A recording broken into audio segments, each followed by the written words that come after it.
ઓમ હરિ ઓમ શ્રી ગુરુભ્યો નમઃ. હરિ ઓમ. ઓમ પાર્થાય પ્રતિબોધિતાં ભગવતા નારાયણેન સ્વયં વ્યાસેન ગ્રથિતાં પુરાણમુનિના मध्ये महाभारतम् अद्वैतामृतवर्षिणीं भगवतीम् अष्टादशाध्यायिनीम् अम्ब त्वामनुसन्दधामि भगवद्गीते भवद्वेषिणीम् यं ब्रह्मा वरुणेन्द्ररुद्रमरुदः सुन्वन्ति दिव्यैस्तवैः वेदैः साङ्गपदक्रमोपनिषदैः गायन्ति यं सामगाः ध्यानावस्थिततद्गतेन मनसा पश्यन्ति यं योगिनः यस्यान्तन्न विदुःसुरसुरगणाः देवाय तस्मै नमः. ॐ सहना भवतु सहनौ भुनक्तु सह वीर्यं करवावहै तेजस्विनावधीतमस्तु मा विद्विषावहै. ॐ शान्ति शान्ति शान्तिः. श्लोक नंबर 37 छठो अध्याय. श्री भगवानुवाच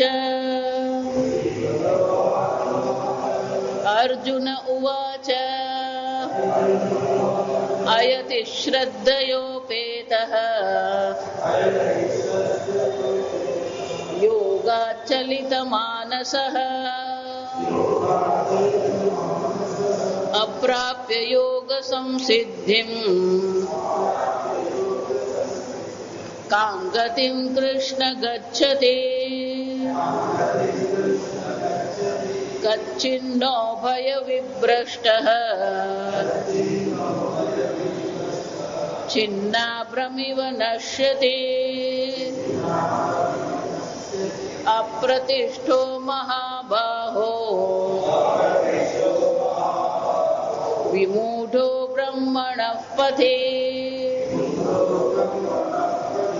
एतन्मे संशयं कृष्ण चेत्तुम् अर्हस्य शेषतः. त्वदन्यः संशयस्यास्य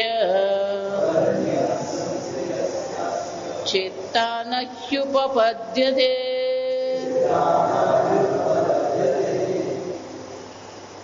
ભગવાન ને અર્જુન પ્રશ્ન પૂછી રહ્યો છે કે જેને આ મોક્ષ માર્ગ પર સંન્યાસી બનીને મોક્ષ માર્ગ પર ચાલી રહ્યો, શાસ્ત્ર અધ્યયન થઈ રહ્યું છે, પણ મૃત્યુ આવે તે વખતે આ શાસ્ત્રમાં બ્રહ્મ જ્ઞાનમાં નિષ્ઠા થઈ નથી, તો એનું શું થશે? કામ ગતિમ કૃષ્ણ ગચ્છતિ. એટલું જ નહીં, એક જે સંસારનો મુખ્ય પ્રવાહ જે છે એ પ્રવાહમાંથી એને પોતાને શું કર્યું છે? અલગ પાડી દીધું છે.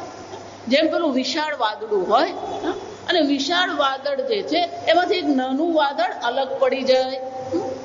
ભારત દેશની દ્રષ્ટિએ વિચારીએ તો આપણે ત્યાં દરિયામાંથી જેટલા પણ વાદળો આવે એ બધા વાદળો ક્યાં સુધી પહોંચે? પેલા હિમાલય સુધી પહોંચે. બધા વાદળો ક્યાં પહોંચે? હિમાલય પહોંચે. એટલે ધારો કે પેલું એક નાનું વાદળ વિચાર કરે કે હું જલ્દી જલ્દી હિમાલય પહોંચી જાઉં, એટલે એ શું કરે? પેલું વિશાળ વાદળથી પોતાને શું કરી દે? અલગ કરી દે. પણ ભારતમાં 3 બાજુ દરિયો છે, એટલે પવન શું કરવાનું? પવન આવે અને પવન વાદળને શું કરી નાખે? છિન્ન ભિન્ન કરી નાખે. અને એટલે અર્જુન શું કહે છે? છિન્ન અભ્રમ ઇવ. અભ્રમ એટલે કે વાદળ. ઇવ નશ્યતિ. આ વાદળ જે છે એ મોટા વાદળમાંથી છૂટું પડેલું નાનું વાદળ જેમ પેલું છિન્ન ભિન્ન થઈ જાય છે, એમ આ વ્યક્તિ પણ સામાન્ય જે સંસાર પ્રવાહ છે એમાંથી એને પોતાને અલગ કરી દીધું છે, અને એને મોક્ષ પ્રાપ્તિ થઈ નથી. અપ્રતિષ્ઠો મહાબાહ. હજી એની બ્રહ્મમાં પ્રતિષ્ઠા થઈ જ નથી. કેમ? વિમૂઢ બ્રહ્મણ પથી. બ્રહ્મનો જે માર્ગ છે એ માર્ગમાં એ શું થઈ ગયો? વિમૂઢ. જો હું જે વારંવાર વાત કરું કે દરેકના મનમાં અનેક પ્રકારના સંસ્કાર પડેલા જ છે, ભોગના સંસ્કાર પડેલા જ છે. જ્યાં થોડી અનુકૂળતા આવી ગઈ એ સંસ્કાર શું કરવાના? પ્રગટ થઈ જ જવાના છે. અને એટલે અર્જુન કહે છે વિમૂઢ બ્રહ્મણ પથી. આ બ્રહ્મ માર્ગમાં એ શું થઈ ગયો? વિમોહિત થઈ ગયો છે. અને એટલા માટે શું થશે? એની પ્રતિષ્ઠા જે બ્રહ્મમાં થવી જોઈએ એ બ્રહ્મમાં એની પ્રતિષ્ઠા થતી નથી. એ તન્મે સંશયમ કૃષ્ણ. હે કૃષ્ણ, આ મારો સંશય છે. કોઈ ધારો કે મોહિત થઈ ગયો અને જે માર્ગ પર જઈ રહ્યો છે ત્યાંથી એ શું થઈ ગયો? બીજી કોઈક માર્ગ પર જતો. જો આ ઋષિકેશ જઈ, હું તમને જે વારંવાર દ્રષ્ટાંત આપું, તમે ઋષિકેશ જાઓ, આ જગત પ્રત્યે વૈરાગ્ય કરીને ઋષિકેશ તો પહોંચી ગયો, થોડું ઘણું શાસ્ત્ર શ્રવણ પણ કરે, પણ આજકાલ ઋષિકેશ આધ્યાત્મિક સ્થાનને બદલે ટુરિસ્ટ સ્થાન બની ગયું છે. જો સાધક અવસ્થામાં અમે જ્યારે પણ ઋષિકેશ જતા ત્યારે સ્વામીજી અને તે સુધાનંદજી છે એ લોકોનો એક સામાન્ય નિયમ જ હતો કે ક્યારેય અમને બહાર બજારમાં જવા નહીં દેતા. જો આ વિચાર, ધારો કે કોઈ એમ કે સ્વામીજી એમ ફરવા જવું તો કે ફરવાની જગ્યા ઘણી છે, ઋષિકેશ નહીં. જો આ વિચાર, કેમ કે તમે જેને માટે ઋષિકેશ ગયા છો એમાં તમે તમારું મન લગાવો. બીજે બધે જો તમારું મન તમે લગાવી દેશો તો આ શાસ્ત્ર અધ્યયન છે એ શું થઈ જવાનું? ચૂકી જવાનું. જો વિચાર, આ સમજવાની વસ્તુ છે કે એક વાર આ માર્ગ પર ચાલતા થઈ ગયા અને પાછું મોહિત થઈ જઈએ આપણે. કોઈ પણ જગ્યાએ તમે જાઓ ત્યાં અનેક પ્રકારના વિષયો રહેલા જ છે. હું એટલે તમને કહું, જ્યાં છો ને ત્યાં રહીને શાસ્ત્ર અધ્યયન કરો.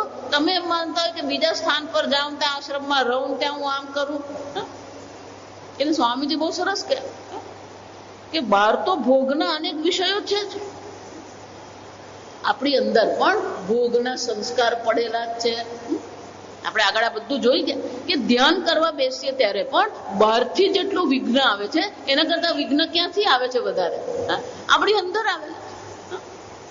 અને એટલે ભગવાને કેવું પડ્યું? યતો યતો નિશ્ચરતી. આ મન તારું જે જે વિષયને કારણે શું થાય છે? નિશ્ચરતી. ધ્યાન માર્ગ પરથી એ વિચલિત થઈ જાય છે. તતઃ નિયમ્ય. ત્યાંથી એને શું કરવું પડે? નિયમન કરવું પડે. અને એટલે કે છે ક્યાંક એ ધ્યાન કરનાર યોગી વિમૂઢ, ક્યાંક મોહિત થઈ ગયો. અને જો એ મોહિત થઈ ગયો તો શું થશે?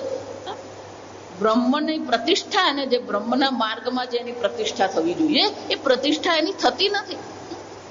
અને મૃત્યુ આવી ગયું, મરણકાળ આવી ગયું. કામ ગતિમ કૃષ્ણ ગચ્છતિ. તો ભગવાન એની ગતિ શું થશે? અને અર્જુન બહુ સરસ કહે એ તન્મે સંશયમ કૃષ્ણ. હે કૃષ્ણ, આ મારો સંશય છે. એટલું જ નહીં, છેતુમાં રહસી અશેષતઃ. વિચાર, અહીંયા પછી તમારું જીવન કેવું હશે એને માટે આપણે કંઈ પણ કહી શકીએ? એને કહેવા માટે સૌથી સમર્થ તો કોણ છે? ભગવાન જ છે. એટલે શું કહે છે? હે કૃષ્ણ, આ મારો જે સંશય છે એનું નિવારણ કરવા માટે તમે કોણ છો? અર્હસી. તમે સમર્થ છો. તમે અમારા પ્રશ્નનો ઉત્તર આપી શકો એમ છે, સંશયની નિવૃત્તિ કરી શકો એમ છો. કેમ? કે તમે સર્વજ્ઞ છો. આગળ તમે મને ચોથા અધ્યાયમાં કહી જ ગયા.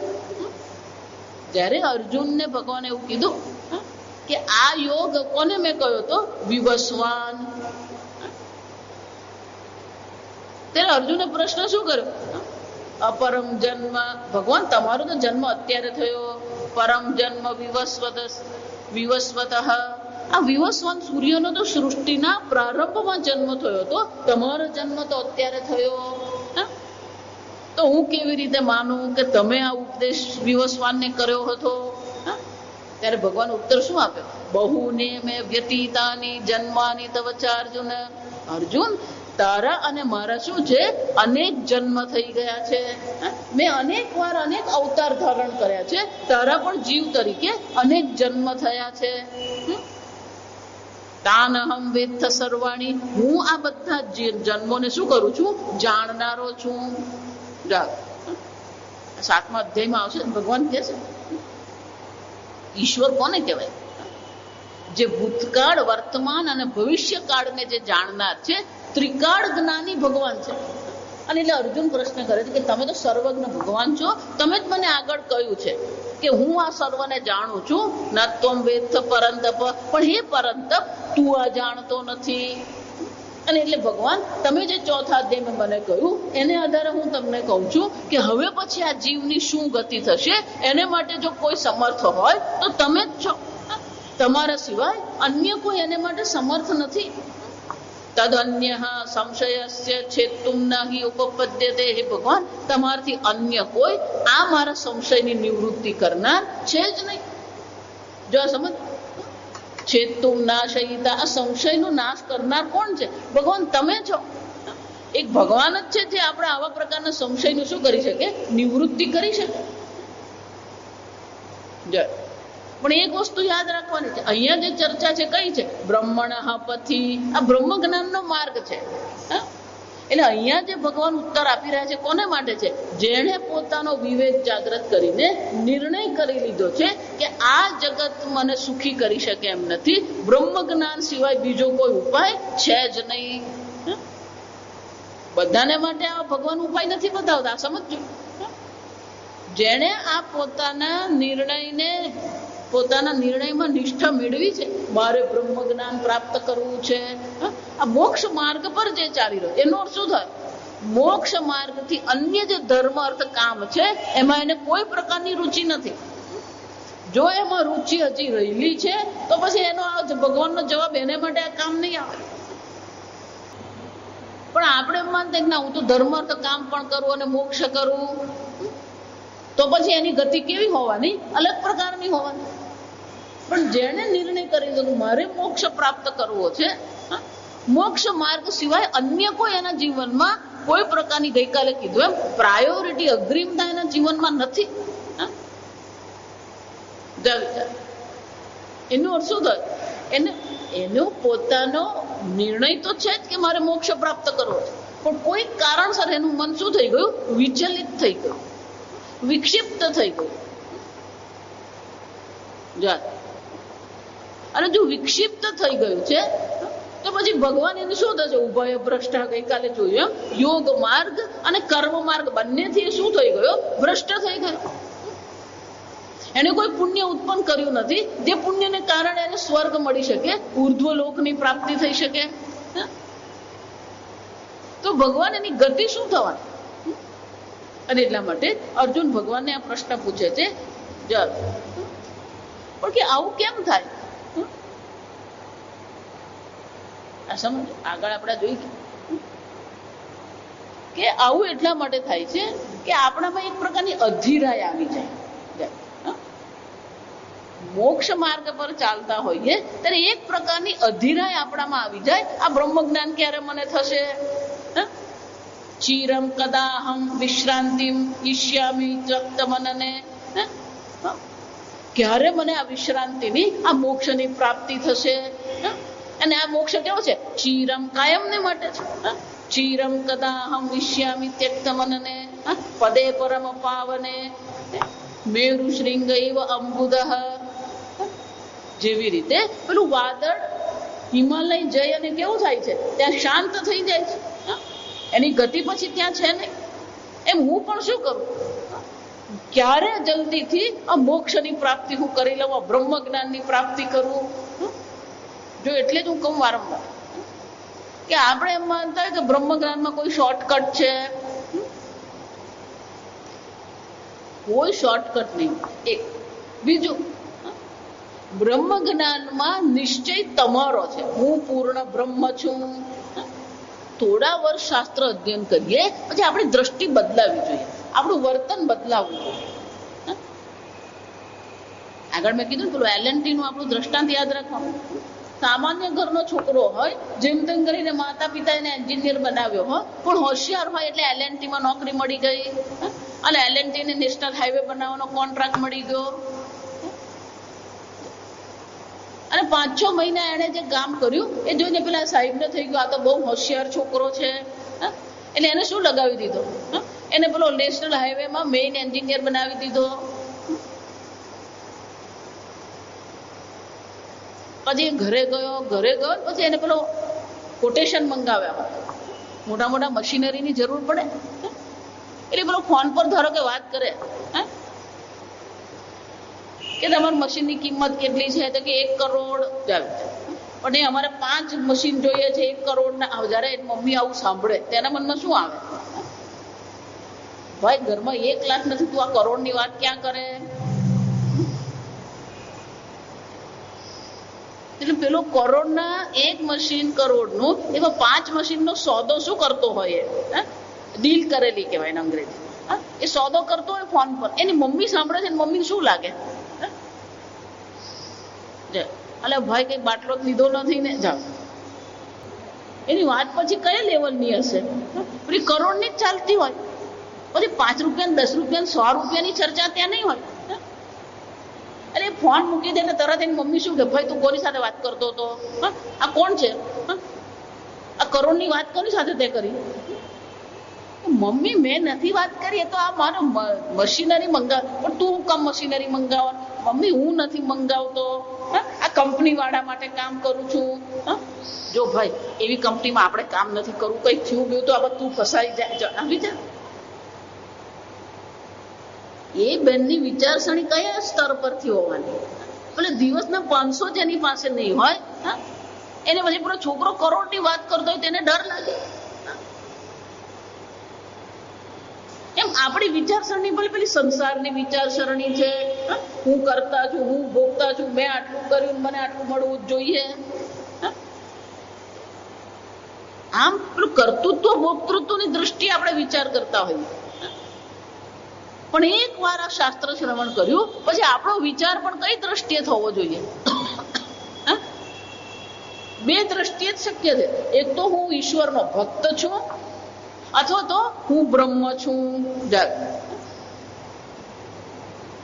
ક્યાં તો આપણે સતત ઈશ્વર ચિંતન કરીએ, હું ઈશ્વરનો છું, અથવા તો શું વિચાર કરીએ, હું બ્રહ્મ છું. શાસ્ત્ર શ્રવણ કરવું એક વસ્તુ છે, પણ પોતાની બુદ્ધિમાં હું પૂર્ણ બ્રહ્મ છું એ ચઢાવવું શું છે, જરાક અઘરું છે. 15-25 વર્ષ શાસ્ત્ર શ્રવણ કરીએ ને પછી આપણા જીવનમાં શું છે, આ બુદ્ધિ આવી જ જવું જોઈએ, હું પૂર્ણ બ્રહ્મ છું. બ્રહ્મ સ્વરૂપે આપણું વર્તન થવું જોઈએ, એ પૂર્ણતામાં આપણું વર્તન રહેવું જોઈએ, એ પૂર્ણતાની દ્રષ્ટિએ આપણે વિચાર કરીએ. જેમ પેલો એલએનટી નો એન્જિનિયર બની ગયો પછી એના બધા વિચારો કઈ દ્રષ્ટિએ હોવાના, એલએનટી ની દ્રષ્ટિએ જ હોવાના. એના કપડા જોઈએ, એનું વર્તન બદલાઈ જાય તો આ સમજ. એટલે એની મમ્મી તો બીક જ લાગે કે આ છોકરો બદલાઈ ગયો મારો. એને ઉઠવા બેસવાનું પણ જે માણસો છે એ પણ શું થઈ જવાનું, બદલાઈ જ જવાનું. પછી ગામના ચોતરા બેસીને ગપ્પા મારવા નહીં જાય. જો પહેલા પેલો વેકેશનમાં આવતો ત્યારે શું કરતો હોય, પેલો ચોતરા પર બેસીને ગપ્પા મારતો હોય. એટલે મમ્મી થાય ઘરની બહાર નીકળતો નથી, આ બધી કરોડની વાત કરે છે, એમ તો કપડા મોંઘા મોંઘા પહેરે. એને મમ્મીને શું લાગે, એની મમ્મી નહીં આખા ગામ વાળાને જ થાય કે આ બદલાઈ ગયો. એટલે એના મિત્રો જે બાળક લંગોટે એ પણ શું કે અલે ભાઈ ક્યારેક તો આવતું ચોતરા. અરે ભાઈ એ ચોતરા પર આવવાનો મને ટાઈમ જ જો. એટલે પેલા મિત્રોને પણ શું લાગે. વિચાર તમે કઈ દ્રષ્ટિએ કરો છો, આપણું વિચારનું સ્તર કયું છે. હું બ્રહ્મ છું એ આપણું વિચારનું સ્તર થવું જોઈએ, પણ એ નથી થતું. એટલે શું કે છે અપ્રતિષ્ઠા, એની પ્રતિષ્ઠા જ નથી થઈ. વિમૂઢ એ મોહિત થયેલો છે હજી. હું બ્રહ્મ છું તો એ બ્રહ્મની દ્રષ્ટિએ જ મારું ચિંતન હોવું જોઈએ, એ બ્રહ્મની દ્રષ્ટિએ જ મારું વર્તન હોવું જોઈએ. જો વારંવાર કહું કે તમને સમજાય કે નહીં સમજાય, પણ એ પૂર્ણતાની દ્રષ્ટિએ આપણે વર્તન તો કરીએ, આપણે વ્યવહાર તો કરીએ. કેમ? આ પૂજ્યમાણમ અચલ પ્રતિષ્ઠમ, જેની આ પૂર્ણતામાં પ્રતિષ્ઠા થઈ ગઈ. કેવો છે? સમુદ્રમાપહ પ્રવિશંતિ યત્વત, સમુદ્રમાં 5 નદી પાણી ઉમેરે કે ન ઉમેરે સમુદ્રને કોઈ ફરક પડતો નથી. એમ જેણે પોતાને પૂર્ણતામાં નિષ્ઠા થઈ ગઈ, પ્રતિષ્ઠા કરી દે, તો પછી એનો વિચારો પણ કેવા હશે? 2 વસ્તુ મળે કે 2 વસ્તુ ગુમાવીએ કોઈ ફરક નથી પડતો. જો આ સમજ, પહેલું તો આપણા મનમાં આ આવવું જ જોઈએ કે 2 વસ્તુ મળી તો ખુશ થવાની કઈ જરૂર નથી, અને 2 વસ્તુ ગુમાવી તોય દુઃખી થવાની જરૂર નથી. એટલે પૂર્ણતાની સામે શું થવાનું? પૂર્ણતામાં ગમે તેટલો ઉમેરો કરો, એ પૂર્ણતા વધવાની છે. અને પૂર્ણતામાંથી ધારો કે પણ કઈ કાઢી લીધું, એ ઘટવાની છે. પૂર્ણમદ પૂર્ણમિદમ પૂર્ણાત પૂર્ણમુદચ્યતે. પણ આપણું સંપૂર્ણ જીવન ક્યાં જાય છે? આ સરવાળા ને બાદબાકીમાં જ જાય. ક્યાંક કઈક ઉમેરો હોય અને ક્યાંક કઈક ઘટાડો હોય. ઉમેરો થાય તો બહુ ખુશ થઈ જઈએ, અને ઘટાડો થાય શું થઈ જાય? અમાર બા ગુજરી ગયા, પછી પેલું ચાલે એટલું લાંબુ ને. કેમ? એટલે આપણી બુદ્ધિ એ સ્તર પર જ ચાલે. સરવાળા અને બાદબાકીની દ્રષ્ટિએ જ આપણી બુદ્ધિ કામ કરે. પૂજ્ય સ્વામીજી બહુ સરસ કે સરવાળા બાદબાકી પેલો ગુણાકાર પર પહોંચે જ નહીં. ક્યાં અટકી પડેલો છે? પેલો સરવાળા બાદબાકી પર જ છે. એ ભાગાકાર ને ગુણાકાર પર જાય જ નહીં.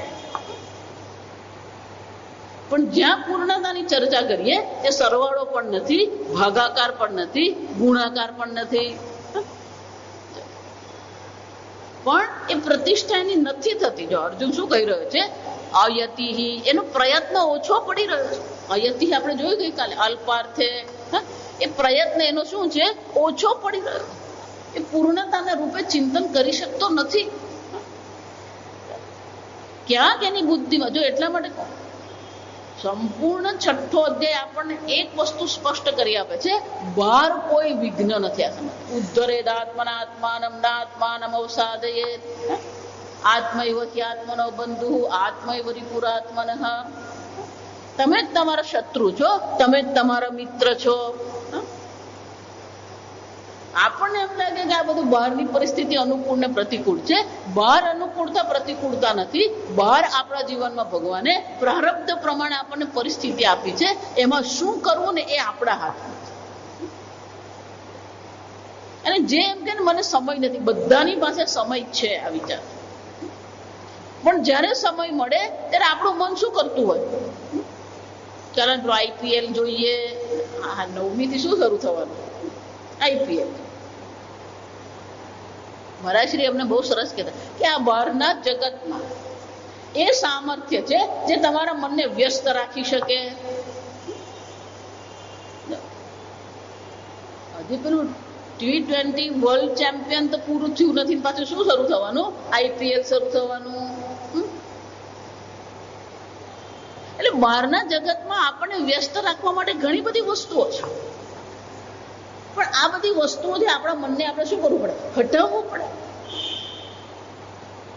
વિમૂઢ, એ મોહિત થઈ ગયો છે. એટલે એને મોહિત થવાને કારણે એના પ્રયત્ન ટૂંકા પડે છે. અને પ્રયત્ન ટૂંકા પડી ગયા અને એને કારણે એની પ્રતિષ્ઠા થઈ નહીં અને મૃત્યુ આવીને ઊભું રહી ગયું. તો ભગવાન થશે શું? સમજો, એટલે 2 વસ્તુ છે. એક તો એનો પ્રયત્ન ઓછો છે અને મોહિત થયેલો છે. 2 વસ્તુ છે. તો ભગવાન એની ગતિ થશે શું? આગળ મેં કહ્યું, ફરીથી કહું છું, આ ફક્ત આત્મજ્ઞાન મોક્ષ માર્ગની દ્રષ્ટિએ અર્જુનનો પ્રશ્ન છે અને ભગવાનનો ઉત્તર પણ મોક્ષ માર્ગની દ્રષ્ટિએ જ છે. બીજો કોઈ નહીં. આ સમજ, ધારો કે એને વૈકુંઠ લોકમાં જવાની ઈચ્છા છે તો એને માટે આ ભગવાનનો ઉત્તર કામ નહીં આવે. આ વિચાર ભગવાન કોઈ લોકની ગતિની ચર્ચા અહીંયા કરતા નથી, અહીંયા મોક્ષ માર્ગની ચર્ચા કરે. વૈકુંઠ લોકમાં જવું એ મોક્ષ નથી, કૈલાસ ધામમાં જવું એ મોક્ષ માર્ગ નથી. કેમ? આગળ આ ચર્ચા ભગવાન બધી કરવાના. તે તમ ભુક્ત્વા સ્વર્ગલોકમ વિશાલમ ક્ષીણે પુણ્ય મર્ત્ય લોકમ વિશંતિ. એ સ્વર્ગલોક, વિશાળ સ્વર્ગલોકનું શું છે? દીર્ઘકાળ પર્યંત એ શું કરવાનો છે? ભોગવશે. પણ જ્યાં એનું પુણ્ય પૂરું થયું તો શું થાય? ક્ષીણે પુણ્ય મર્ત્ય લોકમ વિશંતિ. આ બ્રહ્મ ભુવના લોકાન પુનરાવર્તિનો અર્જુન. અર્જુન, બ્રહ્મલોક પર્યંત કોઈ પણ વ્યક્તિ જ્યાં પણ ગઈ ત્યાં શું થશે? પુનરાવર્તન, એ ફરી આવવાનો જ છે. એટલે તમે ગમે તે કહેતા, કોઈ મહાત્મા એમ કે નહીં તમે શિવધામ પહોંચીને પાછા નહીં આવો, કોણે કીધું? જો વિચાર, ભગવાન જયારે એમ કહી રહ્યા છે કે કોઈ પણ લોકમાં ગયા પછી તમે પાછા આવવાના જ છો. એટલા માટે આ ભગવાનનો જે ઉત્તર છે ફક્ત કોની દ્રષ્ટિએ છે? જેને આધ્યાત્મિક માર્ગ પર રુચિ છે, જેને આત્મજ્ઞાન પ્રાપ્ત કરવું છે, જેને બ્રહ્મમાં નિષ્ઠા પ્રાપ્ત કરવી છે, એની દ્રષ્ટિએ ભગવાન આ શું કરી રહ્યા છે? ઉત્તર આપી રહ્યા છે. આપણે વાંચીશું. શ્રી ભગવાન ઉવાચ પાર્થ નૈવેહ નામોત્ર વિનાશસ્તસ્ય વિદ્યતે નહિ કલ્યાણકૃત કશ્ચિત દુર્ગતિં तात ગચ્છતિ. ભગવાન પહેલું તો અર્જુનને શું કહે છે? ભગવાન કઈ ગતિ થશે એનો અર્થ શું થયો? અર્જુનના મનમાં પેલો એક પ્રશ્ન છે. બ્રહ્મ જ્ઞાન તો એને નથી થયું, પણ ભગવાન એની અધોગતિ તો નહીં થાય? સમજો, બે પ્રશ્ન છે અહીંયા. પહેલો તો એ છે કે કઈ ગતિ થશે, એટલે કે એની અધોગતિ તો નહીં થાય, એક. બીજું, અહીંયા એને જે બ્રહ્મ જ્ઞાન મેળવવા માટેનો જે પ્રયત્ન કર્યો એ પ્રયત્ન બધો એનો શું થઈ જશે? નિષ્ફળ જશે. વિચાર, અહીંયા એને જે બ્રહ્મ જ્ઞાન મેળવવા શાસ્ત્ર અધ્યયન કર્યું છે, તપશ્ચર્યા કરી છે, જપ કર્યા છે, આ બધી જે એને મહેનત કરી એ બધી મહેનત એની નિષ્ફળ જો ગઈ તો પાછું શું કરવું પડે? એને પેલું એકડ એક થી શરૂ કરવું પડે. અને એટલે ભગવાન શું કે છે? ના પાર્થ ન એવ ઇહ. અર્જુન, આ લોકમાં ન અમૂત્ર, પરલોકમાં પણ વિનાશ તસ્ય ન વિદ્યતે. જો આ ભગવાન આપણને બહુ સરસ બાંહેધરી આપી છે. એક વાર આત્મજ્ઞાનના માર્ગ પર તમે ચાલવાનું શરૂ કર્યું પછી શું છે? કોઈ પ્રકારનો વિનાશ શક્ય જ નથી. આ એક. બીજું, એક વાર આત્મજ્ઞાનના સંસ્કાર મનમાં પડ્યા, બ્રહ્મ જ્ઞાન શાસ્ત્ર શ્રવણ કર્યું, એ સંસ્કાર પણ ક્યારેય જતા નથી. બે વસ્તુ છે, જો વિચાર. એ જે સાધક છે એનો નાશ થતો નથી.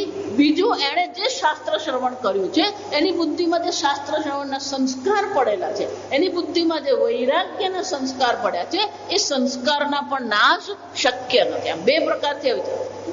એની ગતિની દ્રષ્ટિએ પણ નાશ નથી અને બ્રહ્મ જ્ઞાનના સંસ્કારની દ્રષ્ટિએ પણ નાશ થતો જ નથી. અને એટલે ભગવાન કહે છે તસ્ય વિનાશ ન વિદ્યતે. અર્જુન, કોઈ પણ પ્રકારે એનો વિનાશ થતો જ નથી. આ લોકમાં પણ એને માટે વિનાશ નથી, પરલોકમાં પણ એને માટે વિનાશ છે જ. આ લોકમાં તો શું છે? પેલો 11મા સુધી ભણ્યો અને 12માં નહીં ભણ્યો તો શું થવાનું? એનું બધું ભણેલું શું થઈ ગયું? નિષ્ફળ ગયું. પેલું કોલેજમાં 2 વર્ષ ભણ્યું, 3જે વર્ષે નહીં ભણ્યો તો 2 વર્ષનું ભણેલું પણ એનું શું થઈ જવાનું? પણ એવું ભગવાન અહીંયા થશે? ભગવાન શું કે છે? વિનાશ ન વિદ્યતે. ભગવાન આવું થાય કેવી રીતે? એટલે ભગવાન આ પહેલા પ્રશ્ન, જો 2 પ્રશ્ન મેં કહ્યા ને, એક તો પેલા જીવની અધોગતિ થશે કે નહીં, આ એક છે. અને બીજું એના બધા સંસ્કાર છે નાશ પામશે. બ્રહ્મ જ્ઞાન માટેનો એને જે પ્રયત્ન કર્યો છે, એને જે શાસ્ત્ર શ્રવણ કર્યું છે, એ બધું નાશ પામશે કરી. એટલે પહેલા પ્રશ્નનો ઉત્તર આપતા ભગવાન કહે છે નહીં કલ્યાણ કૃત કશ્ચિદ દુર્ગતિમ તાત ગચ્છતિ. જેણે આ કલ્યાણના માર્ગ પર, શંકરાચાર્ય બહુ સરસ કે ન અસ્તિ નાશઃ નામ પૂર્વસ્માદ હીન જન્મ પ્રાપ્તિ સયોગ ભ્રષ્ટસ્ય ન અસ્તિ. હીન જન્મ પ્રાપ્તિ એટલે કે કોઈ પણ પ્રકારના અધોયોનિની પ્રાપ્તિ સ્વરૂપે એનો વિનાશ થતો નથી. કેમ? નહીં કલ્યાણ કૃત કશ્ચિદ દુર્ગતિમ કુત્સિતામ ગતિમ હે તાત તનોતિ આત્માન પુત્ર રૂપણેતિ પિતા તાત ઉચ્યતે. ભગવાન અહીંયા બહુ સરસ શબ્દ વાપરે છે. તાત અર્જુન માટે શું કહે છે? તાત. એટલે શંકરાચાર્યજી કહે છે આ તાત શબ્દ કેમ વાપર્યો? પિતા પુત્ર માટે તાત શબ્દ વાપરી શકે અને પુત્ર પણ પિતા માટે તાત શબ્દ વાપરે. આપણે તાતા કહીએ જો, બંને રીતે વાપરી શકાય. કેમ? એટલે શંકરાચાર્યજી કહે છે તનોતિ આત્માનમ પુત્ર રૂપણેથી પિતા તાત ઉચ્યતે. તનોતિ આત્માનમ, આ પિતા જે છે એ પુત્ર રૂપે પોતાના આત્માને શું કરે છે? આગળ વધારે છે. તનોતિનો વિસ્તાર કરે છે. તનોતિ એટલે વિસ્તાર કરે. પુત્ર રૂપે પિતા પોતાના આત્માનો વિસ્તાર કરે છે ને એટલા માટે પિતાને શું કહી શકાય? તાતઃ. એટલું જ નહીં, પિતા એવ પુત્રેતિ પુત્ર પિતાતઃ ઉચ્યતે. પિતા સમાન જ પુત્ર છે અને એટલા માટે પુત્રને પણ શું કહી શકાય? તાતઃ. તાત શબ્દ એ સ્નેહ. જો આપણે ઘણી વાર કોઈ સાથે બેટા એમ કહીને વાત કરીએ, જો દીકરા તું મારી વાત સાંભળ, તો ત્યાં શું છે? એક પ્રકારનો સ્નેહ છે, એક પ્રકારનો વિશ્વાસ છે. કોઈ પણ વ્યક્તિ આપણે બેટા કહીને બોલાવે તો એના પર આપણને શું થવાનું? એક પ્રકારનો આદર, એક પ્રકારનો સ્નેહ આપણા મનમાં આવવાનો. અને અર્જુન આ સંશય કરી રહ્યો છે અને અર્જુનનો સંશય ખરેખર બહુ વિચાર કરવા જેવો છે. અને એટલે અર્જુનના મનમાં સંશય છે, એને ડર છે કે આ મહાભારતના યુદ્ધમાં હું મરી ગયો અને બ્રહ્મ જ્ઞાનનું મેં શ્રવણ તો, ગીતાનું શ્રવણ તો કર્યું અને અહીંયા મૃત્યુ થઈ ગયું, બ્રહ્મ મારી નિષ્ઠા નહીં થશે તો મારું શું થશે? એટલે એનો પ્રશ્ન ખોટો નથી. અને એટલે ભગવાન એને આશ્વાસન આપી રહ્યા છે. એટલે શું કહે છે? તાત. જય હે તાત દુર્ગતિમ ન ગચ્છતિ. અર્જુન તું ચિંતા નહીં કર. કેમ? કોઈ પણ પ્રકારે દુર્ગતિ શક્ય નથી. પણ કે અર્જુન અને કૃષ્ણ વચ્ચે પિતા અને પુત્રનો સંબંધ છે તો કે નથી. તો કે પિતા અને પુત્રનો સંબંધ નથી તો પછી આ તાત શબ્દ કેમ વાપરવામાં આવ્યો? એટલે શંકરાચાર્ય કહે છે શિષ્ય અપી પુત્ર ઉચ્યતે. શિષ્યને પણ શું કહેવામાં આવે? પુત્ર જ કહેવામાં આવે. જો વિચાર,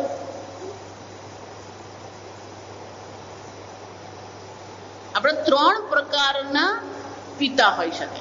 બરાબર છે? પહેલો આ દેહજનક છે. દેહનો જન્મ આપનાર પણ માતા પિતા છે. આ એક થયો. પછી જયારે આપણને યજ્ઞોપવિત આપવામાં આવે, મંત્ર દીક્ષા કરવામાં આવે, તો મંત્ર દીક્ષા જયારે કરવામાં આવે છે ત્યારે પણ શું થાય છે? તો બીજો જન્મ એનો થયો. પહેલા એક સામાન્ય મનુષ્ય હતો, હવે એના સંસ્કાર કરવામાં આવ્યા, એ સંસ્કારી મનુષ્ય છે. તો દીક્ષાને કારણે પણ એનો એક જન્મ થયો ને દ્વિજ કહેવામાં આવે. એટલા માટે દ્વિજ કીધું. જો સમજો, દ્વિજ એટલે ખાલી બ્રાહ્મણ નથી. દ્વિજ એટલે જેનો 2 વાર જન્મ થાય, બીજો જન્મ. આ પક્ષીઓને પણ દ્વિજ કહેવાય. પક્ષીઓને પણ શું કહેવામાં આવે? દ્વિજ કહેવામાં. કેમ? પહેલો જન્મ ઈંડા સ્વરૂપે છે અને પછી બીજો જન્મ કયો છે? આ બાર શરીરથી જન્મ છે. એમ પહેલા એક મનુષ્ય તરીકે જન્મ થયો અને પછી જયારે મંત્ર દીક્ષા કરવામાં આવી ત્યારે શું થયું? એ દીક્ષાને કારણે પણ એક સંસ્કારી મનુષ્યનો જન્મ થયો. દ્વિજ.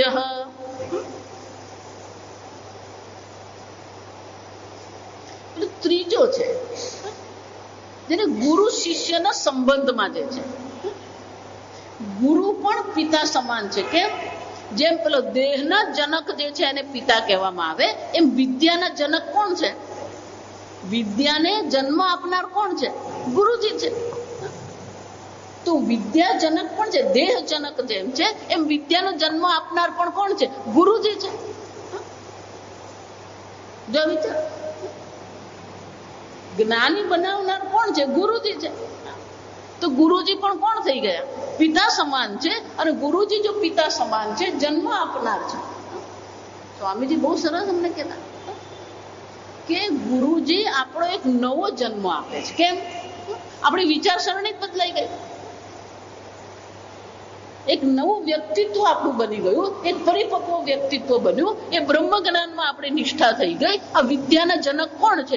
ગુરુજી છે. અને એટલે શંકરાચાર્યજી કહે છે કે ગુરુજી વિદ્યાના જનક છે, તો શિષ્ય કોણ થઈ ગયો? શિષ્ય અપી પુત્ર ઉચ્યતે. અને એટલા માટે શિષ્યને પણ શું કહેવામાં આવે? પુત્ર કહેવામાં આવે. અને જો શિષ્યને પુત્ર કહેવામાં આવતો હોય તો ભગવાન અર્જુનને શું કહી શકે? તાત. સમજ? અને એટલે ભગવાન શું કહી રહ્યા છે? નહીં કલ્યાણ કૃત કશ્ચિદ દુર્ગતિમ તાત ગચ્છતિ. હે અર્જુન, તારે કોઈ ચિંતા કરવાની જરૂર નથી. જેણે મોક્ષના માર્ગ પર ચાલવાનું શરૂ કર્યું એની ક્યારેય દુર્ગતિ થતી નથી. એનો અર્થ શું થયો? ભલે આ જન્મમાં કર્મયોગ કર્યા છે, પુણ્ય માટે કોઈ કર્મ કર્યું નથી. અર્જુનનો પ્રશ્ન કયો હતો? ઉભય ભ્રષ્ટ છે, એટલે કે એ કર્મ માર્ગ પર પણ નથી, મોક્ષ માર્ગ પર પણ ત્યાંથી પતિત થયો છે. બંને બાજુથી શું થઈ ગયો છે? વિભ્રષ્ટ. પણ એનો અર્થ એવો થયો કે એને કોઈ પુણ્યની કમાણી નથી થઈ. એને સ્વર્ગ પ્રાપ્તિ માટેનું પુણ્ય મેળવ્યું નથી. એને ધન સંપત્તિ મેળવવા માટેનું પુણ્ય મેળવ્યું નથી. પણ એનો અર્થ એવો નથી કરવાનો કે કોઈ પુણ્ય એના ખાતામાં નથી. કેમ? કારણ કે શાસ્ત્ર શ્રવણ કરવું એ પણ શું છે? ભગવાનને જપ કરવો એ પણ શું છે? પુણ્ય છે. શાસ્ત્ર શ્રવણ કરવું પુણ્ય છે, ભગવાનના નામનો જપ કરવો પુણ્ય છે, પૂજા પાઠ કરવું પણ શું છે? પુણ્ય છે.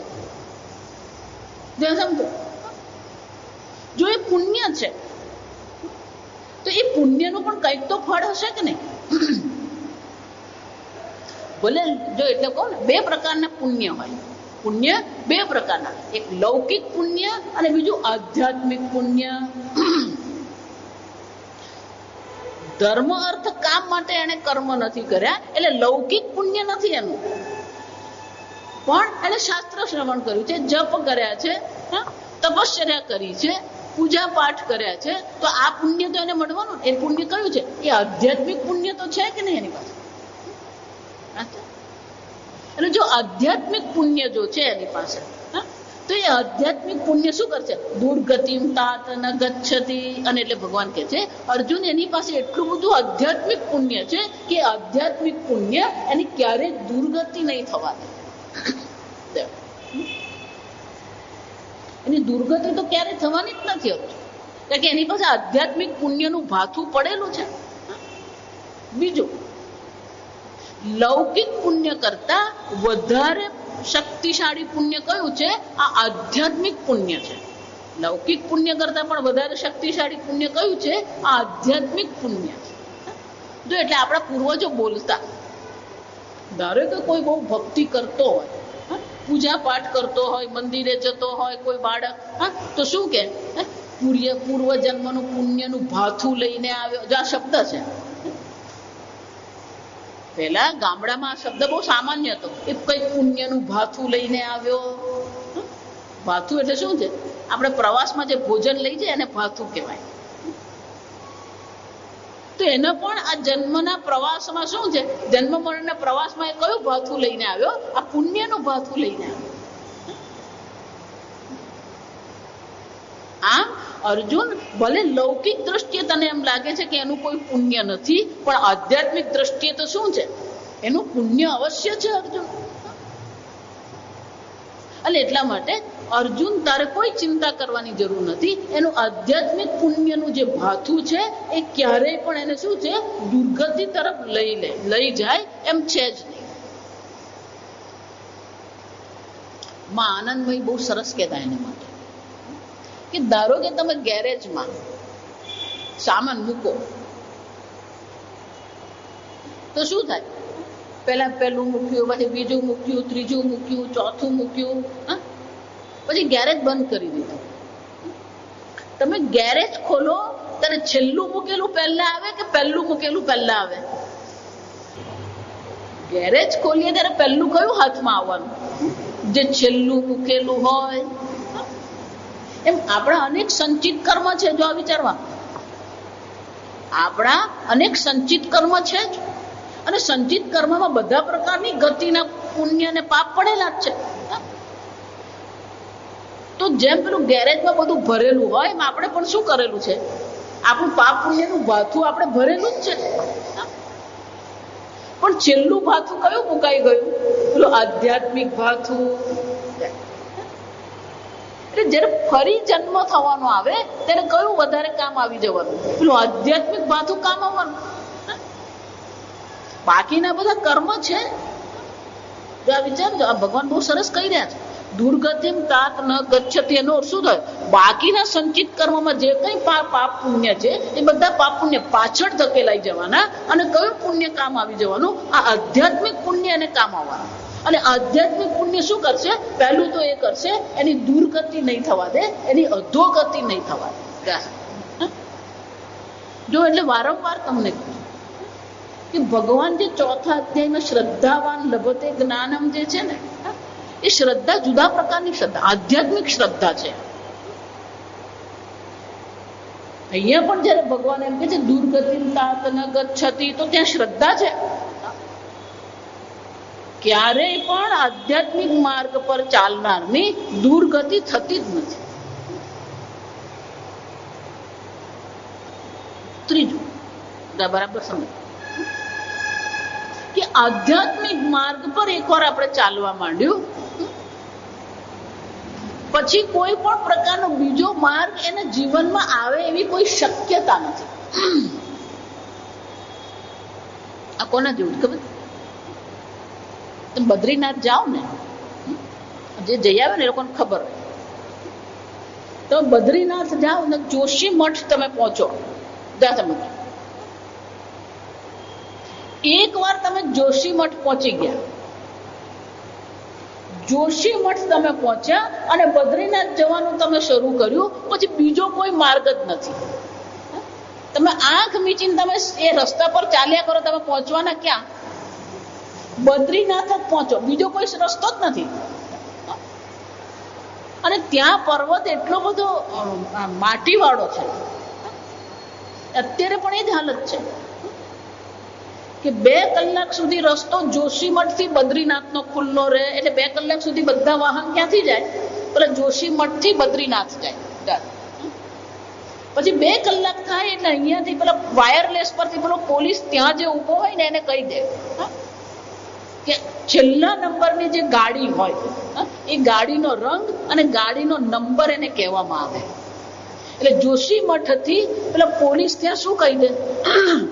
અમારી આ 5 વાગ્યા 3 વાગે છેલ્લી ગાડી આ નીકળી, હવે પછી બધી ગાડી રોકી દીધી છે. પેલો શું કરશે? પેલી છેલ્લી ગાડી પહોંચે ને એની રાહ જોશે. છેલ્લી ગાડી પહોંચી ગઈ પછી એ શું કરશે? આ બાજુની ગાડી બદ્રીનાથ થી જોશીમઠ જશે. ત્યાંથી પણ 2 કલાક કે કલાકનો થઈ જાય એટલે પેલો ફોન કરીને પાછું જોશીમઠ કહી દે અહીંયા બદ્રીનાથ થી બસ જે નીકળી એ બસ નો નંબર આ છે, આ છેલ્લી બસ છે. ત્યાં પેલો ડબલ રોડ કરાય એવી કોઈ શક્યતા નથી. પણ એક વાર જોશીમઠ થી તમે રસ્તા પર ઉતરી ગયા પછી શું થવાનું? દુર્ગતિમ તાત ન ગચ્છતિ. વહેલા મોડા પણ તમે પહોંચવાનો તો ક્યાં પહોંચવાના? બદ્રીનાથ જ પહોંચો. આ સમજો. એમ એક વાર મોક્ષ માર્ગ પર આપણે ચાલવાનું શરૂ કર્યું પછી શું છે? બીજી કોઈ ગતિ શક્ય જ નથી. ભગવાન શું કહે છે? દુર્ગતિ નહીં, બીજી કોઈ પણ પ્રકારની ગતિ એને માટે શક્ય છે જ નહીં. અર્જુન, જેમ જોશીમઠ થી નીકળે એટલે બદ્રીનાથ જ પહોંચવાનું, ગૌરીકુંડ થી નીકળે એટલે કેદારનાથ જ પહોંચવાનું. તમે એક વાર ગૌરીકુંડ છોડ્યું અને પછી તમે આગળ ચાલવા માંડો એટલે શું થવાનું? તમે કેદારનાથ જ પહોંચવાના. કે બીજો કોઈ શું છે માર્ગ છે જ ને. એમ એકવાર મોક્ષ માર્ગ પર તમે ચાલવા માંડ્યું, તમારી નિષ્ઠા મોક્ષ માર્ગ પર થઈ ગઈ. ભગવાન કે બીજી કોઈ દુર્ગતિ નહીં, બીજી કોઈ ગતિ એને માટે શક્ય નથી. આમ ભગવાન અર્જુનને બાંહેધરી આપે છે કે અર્જુન જાણે કલ્યાણના માર્ગ પર, જો આ કલ્યાણનો માર્ગ સમજવાનો,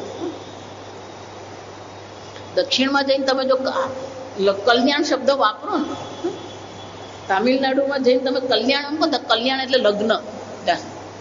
આપણે લગ્નની વાડી કહીએ ને એમ ત્યાં તમે જો તો કલ્યાણ મંડપમ કે જ્યાં જો ને ત્યાં કલ્યાણ મંડપમ લખે એટલે આપણને શું લાગે?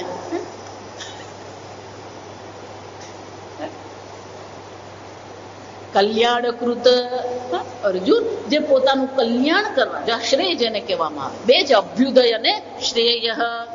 ધર્મ અર્થ કામને અભ્યુદય કહેવામાં આવે, મોક્ષને શું કહેવામાં આવે? શ્રેય કહેવામાં આવે, કલ્યાણ કહેવામાં આવે. અને એટલે ભગવાન કહે છે જેણે પોતાનું કલ્યાણ કરવાનો નિર્ણય કર્યો છે, જેણે મોક્ષ પ્રાપ્તિ માટેનો નિર્ણય કર્યો છે, એને માટે અર્જુન બીજી કોઈ ગતિ રહેતી નથી. આ જન્મમાં કે આવતા જન્મમાં એને જે નક્કી છે તો શું છે? મોક્ષ જ એને માટે નિશ્ચિત છે.